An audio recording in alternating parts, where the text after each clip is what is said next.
Ubufaransa buravuga ko bwarangije gukura abasirikare babwo muri Mali aho bari bamaze imyaka igera ku 10 barwanya abarwanyi bagendera ku matwara akaze dini ya Islamu mu bantu hagati y'ibihugu byombi warazambye nyuma yaho igisirikare gihirikiye ubutegetsi inshuro ebyiri n'icyemezo cy'abasirikare bayoboye Mali cyo gukoranira bya hafi n'abacancuro mu Burusiya. Igisirikare cy'Ubufaransa kiravuga ko abasirikare ba nyuma bavuye muri Mali mu masaha makeya ashize maze bambuka umupaka binjira muri Niger. Mbere yaho cyari cyatangaje ko ibikorwa byacyo mu karere ka Sahel bizaba bifite icyicaro muri Niger, nayo yagizweho ingaruka n'ibitero bya hato na hato.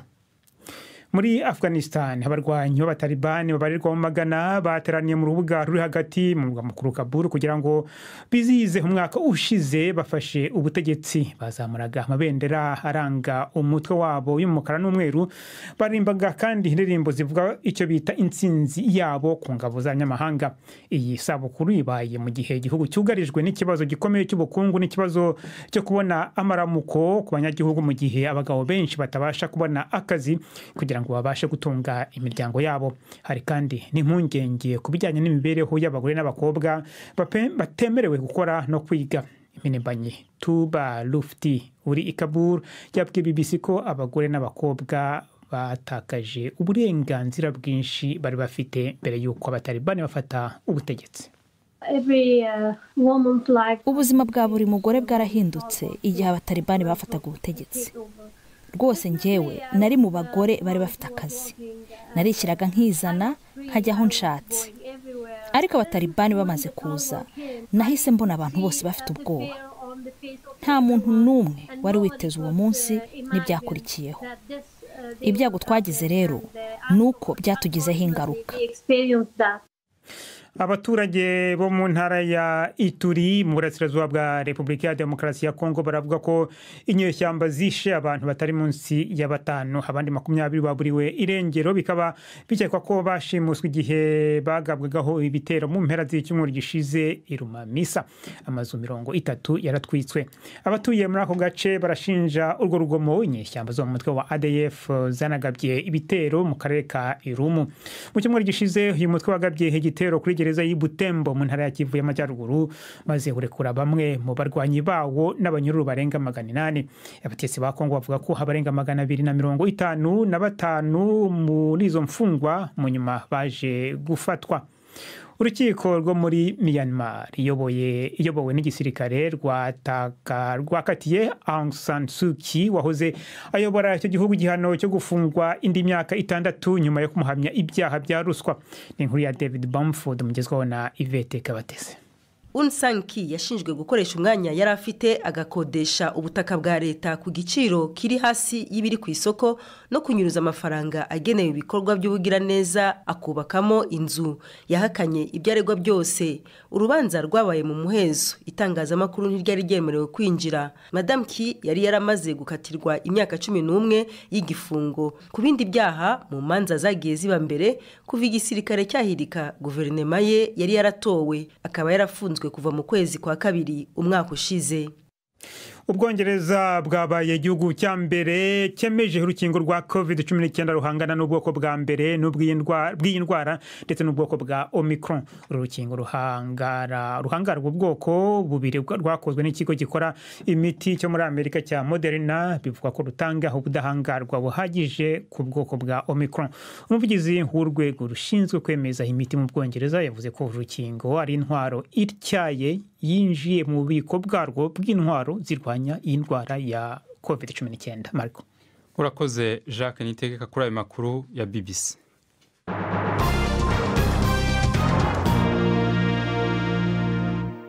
Amakuru arambuye tuyahere muri Kenya, aho akanama kigenga gashinzwe amatora kamaze gutangaza ko William Ruto yari asanzwe ari cegera c'umukuru w'igihugu ariwe yatsinze amatora y'umukuru w'igihugu yabaye mu ndwi iheze. Yarushije amajwi make ya Raila Odinga, umurongozi batavuga rumwe. Umukuru w'akanama kajeje amatora yabanje kubuzwa gutanga ibyavuye mu matora mu kutumvikana kwadutse mu kibanza batorokaniza byavuye mu matora i Nairobi. Habaye no kutumvikana kuko abarenga icya kabiri b'abakomiseri b'akanama kajejwe amatora bagize inama n'abamenyeshamakuru bavuga ko batahuje ku biharuro vya nyuma. Ku murongo wa telefone ubu ndi kumwe na Siriake Muhawe nayo akurikirana aya matora ari Nairobi kuva atangura. Siriake, uranyumva? Ndakumva cyane Mari. Tubwire vyagenze gute ivyerekeye amatora? Ivyerekeye amatora no kuvuga yuko umukuru w'akanama kaje gutegura amatora yaje gushikiriza ivyavuyemwo ateba cyane hagufi y'isa 12 kubera habanje kuba impari imbere hariho n'abagwanye hagati y'impande za zishamiranye aho umuntu yovuga bari bashigikiye Raila Odinga atsinzwe muri aya matora n'abari bashigikiye William Ruto yatahukanye intsinzi hama rero abapolisi barabigizayo hasigara rero baracungira umutekano niho rero Wafula Chebukati yaza agashikiriza yuko William Ruto ariwe atahukanye intsinzi ariwe abaye mukuru w'igihugu mushasha wa Kenya. Ko twumvise ko vyateye impagarara bagize komisiyo y'amatora batumvikana ku vyavuye mu majwi vyatewe niki? Ego nivyo nyuma y'umutaga hatangwe kunuganurwa ko bashobora kuvuga ibyavuye mu matora hacaho umugwi w'abagize akanama kaje gutegura amatora 4 kuri 7 bagize ako kanama harimo n'icegera ca Wafula bikaba ari warenguye ako kanama baciye baja mu hotel mwitwa Serena baramenyesha yuko bitandukanije n'ivyo bagira bashikirize mu kibanza ca Bomas aho bateza gutangariza ivyo biharuro baravuga ati hari bitwereka yuko bigira bitangazwe bitaciye mu mategeko ati ido nido y'impamvu tuzoyimenyesha hanyuma. Hari ico abakandida baravuga hangomba kuvuga William Ruto na Raila Odinga. William Ruto gitogwa yavuze amajambo make cyane avuga yuko agiye gushira hamwe abanyekenya kugira ngo bakore kugira igihugu cabo kibandanye gitera imbere kironke kibandanye gitera imbere ariko Raila Odinga ushikubu ntaco arashikiriza ariko uravye ibikorwa by'abamushigikiye mu kwiyamiriza ibyavuye mu matora gushikubura abana yuko batanezerewe ariko Raila Odinga ubwiwe ku giti ciwe ntaco arashikiriza abanyagihugu. Arakoze Siriake Muhawe nayo niyo umwanya wadukundira turasubira kuvugana imbere yuko amakuru arangira. Amakuru tuyabandanirize muri Afghanistan. Haraheze umwaka wa Taliban bafashe ubutegetsi muri Afghanistan nkuko narimeje kuyobarira kimwe mu bintu kizigenza bahinduye nuko abakobwa bakumiwe mu mashuri makuru nka hose mu gihugu. Abatalibani babariye BBC ko abarongozi b'amadini bamwe badashigikiye icyimviro c'uko abakobwa baja kw'ishure ariko bariko barabihindura bironderera inyishu. Ni inkuru ya Yogitarima mushikirizwa na Yvette Kabatesi. Umukuru mu bavugizi ba guverinoma y'abatalibani yabwiye BBC ko mbere yo gufata icyemezo kwisubukurwa ry'amashuri yisumbuye ku bakobwa bagomba kubanza kureba amarangamutima y'abantu batuye mu bice by'icyaro bya Afghanistan atari gusa ku batuye mu miji nka Kabul. Zabiruha Mujahid yavuze ko abayobozi b'idini mu bice bimwe bagifite kwifata kwinshi kuri icyo kibazo kandi ko guverinoma ye igerageza gushaka igisubizo cyemeranijweho. Umwe mu mpirimbanyi uri Kabul Tobalufti yabwiye BBC ko abagore n'abakobwa batakaje uburenganzira bwinshi kuva abatalibani bafata ubutegetsi. Benshi batsimbaraye cyane ku mahame y'idini n'abayoboke babo bashigikiye abatalibani kandi uwo murwi ufite impungenge z'uko watakaza imbaraga z'ubutegetsi mu gihe watera intambwe iyo ari yo yose inyuranije n'ibyo bemera. Abakobwa muri Afghanistan bamaze gutakaza umwaka wose w'amashuri yisumbuye. Abatalibani ngo ntibemera ko ari abantu nk'uko umukobwa w'imyaka 15 yabibwiye BBC. Avuga ko icyizere cy'ahazaza he kigenda kiyoyoka, akaba yifuza ko umuryango mpuzamahanga washyiraho igitutu abatalibani bagafungura amashuri. Inkuru ya Yogitarema tuje mu karere. Amakuru atangazwa n'igisirikare ca Republika ya Demokarasi ya Kongo aravuga ko abasirikare b'u Burundi uyu munsi binjiye ku butaka bwa Kongo mu rwego rwo kubahiriza icyemezo c'abakuru b'ibihugu b'umuryango bya Afrika y'ubuseruko cyo kugwanya imitwe yitwaje ibigwanisho.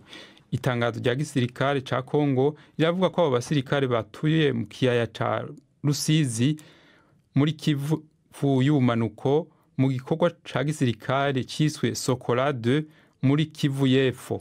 Mu kanya navuganye na Lieutenant Elongo Marc, umuvugizi w'igisirikare ca Kongo muri ako karere, ntangura ndamubaza ikibanza abo basirikare b'abarundi barimwo. Le contingent burundais, certainement ils sont... Abasirikare b'umutwe w'ingabo z'Uburundi binjiye ku butaka bwa Kongo ku mugaragaro, binjiriye mu gace ka Uvira. Ubu tuvugana bakambitse ahitwa Ruberizi, baje mu rwego rw'ibyumvikanyweho hagati y'abakuru b'ibihugu du conclave de Nairobi, le chef d'État. Mu nama yabereye i Nairobi ubwo bumvikanaga ku ishingwa ry'umutwe w'ingabo z'akarere kugira ngo zihige imitwe yose yitwaje intwaro mu burasirazuba bwa Kongo. Nguko uko ingabo z'Uburundi zinjiye muri Kongo. Mu gitondo cya kare cy'uyu munsi nibwo binjiye ku mugaragaro. Abo basirikare b'abarundi ni bangahe? Ku nyungu z'ibanga ry'ibikorwa bya gisirikare ntidushobora kuvuga umubare wabo, ariko nakubwira ko ari umubare ugaragara. Ni umutwe w'abasirikare binjiye ku mugaragaro. Abo basirikare b'abarundi baje bitwaje ibigwanisho vyabo. Kimwe n'izindi ngabo zizwi binjiranye ibikoresho byabo kugira ngo bafatanye n'ingabo za Repubulika ya Demokarasi ya Kongo ngo bahuze ingufu mu bikorwa bizabera muri kariya gace k'amajyepfo ya Kivu. Ibitero vyo gutangura guhiga inyeshamba bizotangura ryari? Nkuko nabikubwiye, imitwe y'ingabo zombi yamaze kuhagera. Abarundi bahageze, abacu nabo barahari, bakaba bakambitse hamwe i Ruberizi. Ubu turi mu myiteguro ya nyuma, naho ibikorwa nyirizi nabyo bikaba bigomba gutangira mu gihe cya vuba gishoboka. Muzamenyeshwa igihe ibikorwa bizatangirira. Ivyo bitero bizoba birongowe n'igihugu ikihe? Ni umutwe w'ingabo zashyizweho by'igihe gito ziyobowe na Repubulika ya Demokarasi ya Kongo. Bivuze ko ingabo z'Uburundi zaje kudufasha guhuza ibikorwa, ariko ni Repubulika ya Demokarasi ya Kongo ifite ubuyobozi bw'izi ngabo. Hari izindi nteko ziraza zivuye mu bindi bihugu ziraho muri Kongo? Ubu tuvugana ingabo z'Uburundi nizo zimaze kuhagera. Izindi ngabo z'ibindi bihugu ntizirahagera. Abarundi nibo bamaze kwinjira ku mugaragaro, binjiriye mu majyepfo ya Kivu. Bivuga ko Uganda, Tanzania na Kenya n'ibindi bitararungika inteko zabyo. Tuvuga ku majyepfo ya Kivu, ingabo z'Uburundi n'iza FARDC nizo zigomba guhuza ibikorwa muri kariya gace. Izindi ngabo z'akarere zizajya mu zindi ntara zo mu burasirazuba bw'igihugu. Aho hari abasirikare b'abarundi muri kino gihe havugwa imigwi yitwaje ibigwanisho iyihe? Munyamakuru, hari imitwe myinshi y'inyeshyamba. Nk'uko nabikubwiye, hari imitwe y'abanyamahanga ndetse n'iy'abenegihugu. Mu mitwe y'abenegihugu harimo nka Mai Mai dukunze kumva, ntabwo nza kuyirondora kuko byaba ari nko kuyiririmba ibigwi. Imitwe y'abanyamahanga nayo ni myinshi, irimo Red Tabara, FNL, hari n'indi mitwe myinshi. Intego z'uyu mutwe w'ingabo ni uguhuza imbaraga mu guhiga iyi mitwe yose y'inkozi z'ibibi, yaba imitwe y'abanyamahanga cyangwa se imitwe y'imbere mu gihugu, ni ukuyihiga kugira ngo amahoro agaruke mu burasirazuba bwa Kongo.